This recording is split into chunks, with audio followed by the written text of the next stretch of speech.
Hello friends, नमस्ते। कैसे हैं आप सब? होप करती हूँ आप सब बहुत अच्छे होंगे। तो फ्रेंड्स, आज मैं एक टॉपिक पे बात करने आई हूँ आप सबसे। मुझे लगा मुझे बात करना चाहिए। मैं बहुत वीडियो देख देख के ना इरिटेट सी हो गई हूँ, तो मैं आ गई हूँ बात करने। कुछ वीडियो भी आपके साथ शेयर करूँगी जो आप लोग देखिएगा। ऐसा नहीं होना चाहिए दुनिया में, पर आजकल ना लड़कों का बस नाम बदनाम है। लड़कियाँ इतनी गंदी हरकत कर रही हैं, समझ में नहीं आता कि वो करना क्या चाहती हैं। माँ बाप जहाँ हाथ थमा दिए वहीं ज़िंदगी भर उन्हें गुजारा करना चाहिए, पर ऐसा नहीं है। जब हमारे पति लोग हमें थोड़ी सी ऊंचाई पे पहुँचाते हैं तो हम खुद वो दिन भूल जाते हैं कि हमने कैसे अपने दिन काटे हैं, हमने क्या किया है। तो ऐसा नहीं होना चाहिए। जिसने हमें आज उस काबिल बनाया, हमें ज़िंदगी भर उसके साथ रहना चाहिए, क्योंकि आदमी भरोसा करके ही हम औरतों को इतनी ऊंचाई तक लेके जाने की सोचता है। तो हम औरतों को ऐसा कुछ नहीं करना चाहिए गाइज़। मैं तो सोच सोच के परेशान हूँ कि कैसे कोई ऐसे कर सकता है। हमारे माँ बाप ने खुद हमें नहीं पढ़ाया, हमें किसी काबिल नहीं बनाया। हमारे पति ने हमें पढ़ा करके हमें इतना काबिल बनाया, तो हम उसे कैसे धोखा दे सकते हैं। तो मैं आज इस टॉपिक पे बात कर रही हूँ, ज्योति मौर्य आलोक के टॉपिक पे। तो गाइज़, मैं ज़्यादा कुछ बात तो नहीं करूँगी, क्योंकि मेरी उम्र इतनी नहीं है कि मैं दूसरों को सलाह दूँ। पर जितना मुझे तजुर्बा है, मुझे इतना पता है कि अपने पति से बढ़कर इस दुनिया में कोई नहीं होता। हमारे सुख दुख में, हर चीज़ में वही हमारे साथ रहता है। बाकी दुनिया मज़े लेती है, इस्तेमाल करके छोड़ देगी, कोई किसी का नहीं होगा। तो भैया अपने पति से ज़िंदगी भर बना के रहो, बाकी दुनिया जाए भाड़ में। तो मैं आप लोग के साथ वीडियो शेयर करती हूँ, आप लोग देखिएगा क्या क्या हरकतें हो रही है सोशल मीडिया पे। मैं तो देख देख के पागल हो गई हूँ। तो गाइज़, मैंने जैसा कि कहा कि मैं इतना मेरी उम्र नहीं है कि मैं आप सबको सलाह दूं, पर जो मुझे तजुर्बा है मैं आपको लास्ट में भी बताऊंगी कि ऐसा नहीं करना चाहिए। तो आप लोग थोड़ी देर वीडियो देखिए, फिर कमेंट करके बताइए कि ये गलत है या सही है। 13 साल से शादी क्यों गए हमारे? सर मैं कहा जाऊँ, एक मनीष दुबे से कमांडेंट है, उन्हीं साथ उनका अवैध संबंध है। मैंने सर उनको 22 फरवरी को उन्होंने हाथ अपने आवास पे पकड़ लिया था। मेरी नौकरी जाने वाली सर, वो सर इतना सर घोटाला की हुई है। 10-10 लाख रुपए सर लेती है पट्टा करने का, उनके साथ कोई कार्रवाई नहीं हो रही है सर। जिला कमांडेंट होमगार्ड गाजियाबाद में है सर, वो खुद शादीशुदा पहले से है सर वो वही सर, उसी का सर मेरे पत्नी के साथ अवैध संबंध। उसकी पत्नी भी सर बहुत परेशान है, मुझसे संपर्क में आई, कई भैया हम दोनों का परिवार टूट रहा है, किसी तरह सही कर लिया जाए। हमने कहा बहन में पूरी कोशिश। मामला है, आप कह रहे हैं कि जिस लड़की को आपने पढ़ा लिखा करके एसडीएम बनाया वो आपकी जान की प्यासी हो रही है, क्या पूरा मामला? सर इसका सर मेन कारण सर है मनीष दुबे के साथ उनका अवैध संबंध सर, जिसकी जानकारी सर हमें करीब साल भर पहले हुई, लेकिन सर उन्होंने कहा कि दोस्ती है। खैर सर, हमारी पत्नी सर एसडीएम थी उस समय, इलाहाबाद प्रयागराज में सोराम तहसील में रही। तो मैंने कहा सर बड़े पद पे हैं, दोस्ती तो हो ही सकती सर, अधिकारियों से बात साथ बैठना उठना हो। तो मैंने सर, उन्होंने मैं ये कह के टाल दिया, तो सर मैंने ध्यान नहीं दिया। सर इसकी भनक सर मुझे उसका ये जो शक था वो विश्वास सर 22 फरवरी को हुआ, जब मनीष दुबे गाजियाबाद से चलकर सर मेरे आवास एलनगंज स्थित सरकारी आवास पे आया, और इनके साथ एक साथ कमरे में मैंने इनको देखा अवैध संबंध बनाते हुए। तब से सर ये मनीष दुबे और ज्योति मौर्य मेरे जान के पीछे पड़ गई हैं। कौन है, पूरी कहानी बताइए, क्या मामला है? सर 2010 में ज्योति मौर्य के साथ मेरी शादी हुई सर। मैं सर पंचायत राज विभाग में सर 2009 में सेलेक्ट हुआ प्रतापगढ़ में सर, वहीं पे नौकरी कर रहा हूँ सर। और 2010 में इनसे 19 नवंबर को मेरी शादी हुई, और सर उसके बाद हमारे संबंध बहुत अच्छे रही। इन्होंने कहा मुझे पढ़ना है सर, मैं इनको पढ़ाने के लिए मैं इलाहाबाद लेके आया।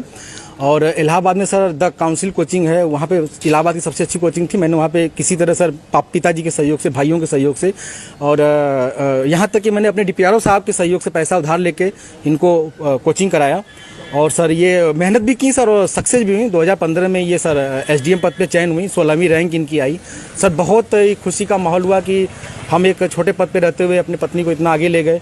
वो भी बहुत खुश थी, पूरा परिवार खुश था। और सर 2015 में ही मेरी सर भगवान की दया से मुझे इतनी खुशी मिली कि मेरी 2 जुड़वा बिटिया भी हुई, और जिनका नाम हंसी खुशी मैंने रखा, क्योंकि उस समय खुशी का माहौल चल रहा था सर।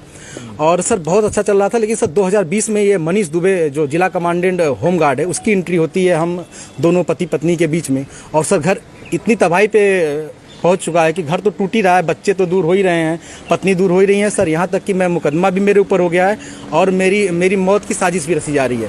क्या धमकी, आपको कोई धमकी दी उन्होंने? हाँ सर, उन्होंने फ़ोन पे सर अभी 1 हफ्ते पहले फ़ोन पे सर उन्होंने हमारे गांव के किसी लड़के से बात की, तो उसने मुझे कॉन्फ्रेंस किया। तो उन्होंने उस पर कहा कि जो तुम काम कर रहे हो, जो ये जांचें करा रहे हो या करा रहे हो, इसके कारण तुम्हारी जल्दी से तुम मर जाओगे। हमने कहा ठीक है, आप मरवा दीजिए।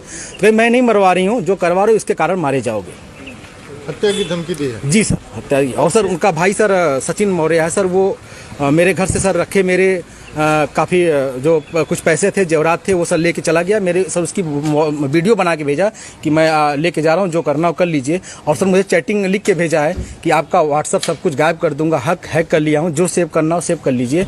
और सर उसने क्या किया कि मेरी सिम भी अपने पास रख लिया है, रख के यूज कर रहा है। मेरा बैंक अकाउंट है उसमें जुड़ा हुआ है सब कुछ, लेकिन सर वो मेरी जान पे सब लोग तुले हुए हैं सर। क्या वो आपसे तलाक मांग रही है? हाँ सर, उन्होंने मुझसे ऑडियो के माध्यम से कहा है, मुझे अभी तक कुछ ऐसा नोटिस तो नहीं मिला है, लेकिन सर उन्होंने कहा है कि तलाक प्यार से दे दीजिए, बवाल मत करिए, नहीं तो मैं आपको बर्बाद कर दूंगी। आपके डीपीआरओ से बात हो गई है, आपको बर्खास्त करा दूंगी, न नौकरी करने दूंगी न जीने दूंगी। आपने इसकी शिकायत कहाँ? सर इसकी शिकायत मैंने सर्वप्रथम सर उसी दिन धूमनगंज SHO साहब से की। उन्होंने मुझे राजरूपुर पुलिस चौकी भेजा, मैं राजरूपुर पुलिस चौकी पे आवेदन दिया, लेकिन सर कोई सुनवाई नहीं हुई। फिर सर उसके बाद मैंने ये 25 अप्रैल की बात है, फिर मैंने 27 अप्रैल को सर उनको ये रजिस्ट्री के माध्यम से सर उनको भेजा, कमिश्नर साहब को भेजा, DM साहब खत्री साहब के यहाँ मैं खुद स्वयं उपस्थित हुआ हूँ। उनसे मैंने बात की कि सर आपके SDM साहब हैं, ऐसा कर रही हैं, तो उन्होंने कहा ठीक है मैं कार्रवाई करवाता हूँ। फिर मैं कमिश्नर साहब के यहाँ गया, कमिश्नर साहब को दिया, पुलिस कमिश्नर साहब के यहाँ उपस्थित हुआ, उनको दिया। फिर कहीं सुनवाई नहीं हुई तो सर मैं DGP साहब के पास गया, DGP साहब ने मेरे बात को संज्ञान में लिया, लेकिन फिर भी सर आवेदन ले लिया गया, कोई कार्रवाई नहीं हुई। उसके बाद सर मैं DG home guard BK Maurya sir के पास गया। उनके यहाँ से मुझे सर कुछ उम्मीद की लौ दिखाई दी, क्योंकि उन्होंने मेरे आवेदन पर तुरंत संज्ञान में लिया और टीम गठित कर दी है। DIG इलाहाबाद उसकी जांच कर रहे हैं। मुझे सर कुछ उम्मीद लग रही है कि मुझे कहीं न कहीं हो सकता है न्याय मिले और मेरी जान। तो जैसा कि गाइज आप सबने वीडियो देखा, तो वीडियो देख के आपको समझ में आ गया कि मैं किस टॉपिक पे बात कर रही हूँ। तो गाइज ऐसा नहीं होना चाहिए, जिसके साथ गलत हुआ है उसे इंसाफ मिलना चाहिए, मैं तो यही कहूँगी आप सबसे। और बाकी दुनिया है, क्या बताएं, ऐसा नहीं करना चाहिए। औरतों ने एकदम मतलब एक औरत की वजह से इस दुनिया की कितनी सारी लड़कियां ऐसी हैं जो अपने सपने से वंचित रह जाएंगी, वो अपने सपने पूरे नहीं कर पाएंगी। तो बताइए कौन सा ऐसा हस्बैंड होगा, कौन से ऐसे माँ बाप होंगे जो अपने बच्चे को ऊंचाई तक लेकर जाना चाहेंगे अपनी इज्जत उछाल कर। तो मुझे तो सरासर गलत लगा, तो मैंने इसलिए थोड़ा सा इस टॉपिक पे वीडियो बनाया और बात किया आप सबसे। तो आपको कैसा लगा गाइज, आप लोग कमेंट में बताइएगा। तो जिसके साथ गलत हुआ उसे इंसाफ मिलना चाहिए मेरे हिसाब से। उसने अपने माँ बाप से लड़ झगड़ करके अपनी बीवी को किसी काबिल बनाया, तो पत्नी को ऐसा नहीं करना चाहिए।